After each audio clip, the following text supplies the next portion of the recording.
तो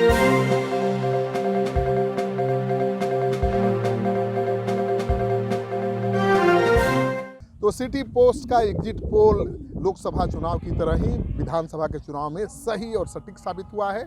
हमने बिहार के 4 सीटों का उपचुनाव का एग्जिट पोल किया था। आरजेडी का खूंटा उखड़ गया है, महागठबंधन की 4 सीटों पर हार हुई है और जहां गढ़ था आरजेडी का बेलागंज, जहां 35 सालों से कब्जा था आरजेडी का, वो किला ढह गया है।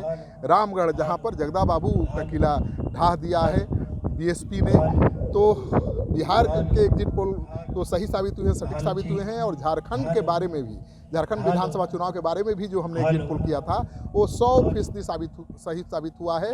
वहाँ पर तमाम जो एग्जिट पोल किए जा रहे थे, सर्वे किए जा रहे थे, एनडीए को बढ़त दिखाई जा रही थी, एनडीए को प्रचंड बहुमत दिखाया जा रहा था, तब भी सिटी पोस्ट के एग्जिट पोल ने कहा था कि फिर से हेमंत सरकार की वापसी हो रही है। आप वो एग्जिट पोल देख लीजिए, फिर बात करेंगे आगे। झारखंड चुनाव का एग्जिट पोल यही है जो मैटराइज का है। 42 सीटें आएंगी इंडिया गठबंधन को, कांग्रेस गठबंधन को 25 से 30 सीटें ही आएंगी। और जो एक्सिस इंडिया है उसका जो एग्जिट पोल है उसके अनुसार इंडिया गठबंधन को 53 सीटें आ रही हैं, एनडीए को 25 से ज़्यादा सीटें नहीं मिल पा रही हैं। पिछले चुनाव का आंकड़ा देखें तो जेएमएम के पास 30 सीटें थीं, बीजेपी के पास 25, कांग्रेस के 16 विधायक जीते थे, आरजेडी के 1 विधायक जीता था, झारखंड विकास मोर्चा प्रजातांत्रिक पार्टी के 3 विधायक जीते थे, ऑल इंडिया स्टूडेंट यूनियन के 2 जीते थे, सीपीआई-एमएल और एनसीपी के 1-1 विधायक जीते थे। तो अगर इस बार भी झारखंड विकास मोर्चा प्रजातांत्रिक पार्टी अच्छा परफॉर्म करती है तो उसका फ़ायदा शिबू सोरेन की पार्टी हेमंत सोरेन को मिलेगा, जेएमएम को मिलेगा। और एनसीपी सीपीआई-एमएल की जीत होगी तो उससे हेमंत की ताकत ही बढ़ेगी। तो बीजेपी के लिए चुनौती बहुत बड़ी थी। झारखंड में जेएमएम को हरा के सरकार बना लेना कोई बड़ी छोटी बात नहीं है। और ऐसे में जबकि हेमंत सोरेन को जेल भेजा जा चुका है, आदिवासियों में उसको लेकर भी गुस्सा था कि एक आदिवासी मुख्यमंत्री था जिसको जेल भेज दिया गया। बीजेपी कह रही है कि भ्रष्टाचार में थे, कानून ने अपना काम किया।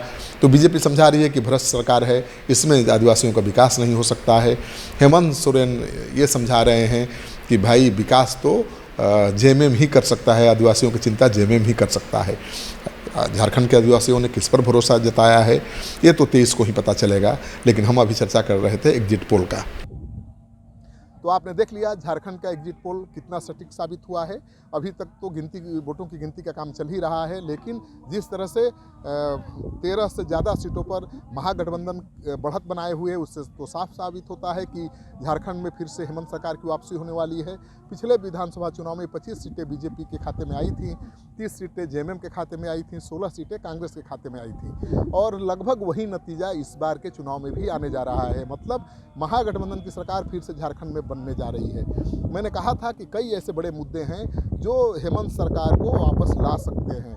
मैया योजना का चमत्कार दिखा है। हमने पहले ही कहा था कि मैया योजना ही हेमंत सरकार को बचा रही है और उसने बचा भी लिया। हेमंत के खिलाफ जो कार्रवाई हुई ईडी सीबीआई की, उसका भी असर पड़ा है, हमने एग्जिट पोल में कहा था। और वो साफ दिख रहा है कि हेमंत सोरेन के पक्ष में आदिवासी समाज गोलबंद है, एकजुट है। बीजेपी ने हेमंत सोरेन की पार्टी के बड़े नेता को, कोल्हान क्षेत्र के बड़े नेता को तोड़ा, चंपई सोरेन को, लेकिन कोई काम नहीं आए। जीत आखिरकार जेएमएम की होती हुई दिखाई दे रही है। तो फिर से एक बार झारखंड में जेएमएम की सरकार बनती हुई दिखाई दे रही है। तो सिटी पोस्ट का जो एग्जिट पोल होता है वो बिल्कुल सटीक होता है, क्योंकि हम किसी पार्टी के पक्ष में, किसी पार्टी के गठबंधन के विरोध में एग्जिट पोल नहीं करते हैं। हम तो जनता का मूड भांपते हैं, रैंडम सर्वे करते हैं और उसके आधार पर अपना आकलन देते हैं। तो हमारा आकलन बिहार विधानसभा चुनाव के 4 सीटों के उपचुनाव का भी सही साबित हुआ है। झारखंड विधानसभा चुनाव का भी एग्जिट पोल 100% साबित हुआ है। इस वीडियो को ज़्यादा से ज़्यादा शेयर करिए ताकि लोगों को पता चले कि सही एग्जिट पोल कहाँ मिलता है, क्योंकि यूट्यूब चैनल हज़ारों हैं और हर चैनल पर अलग अलग कहानियाँ चलती रहती हैं। व्यूज़ के लिए कुछ भी उठपटांग खबरें लगती रहती हैं, लेकिन हम ऐसा नहीं करते। हम सटीक खबरें ही देते हैं, सही खबरें ही देते हैं। व्यूज़ के लिए हम खबरों के साथ खेल नहीं करते।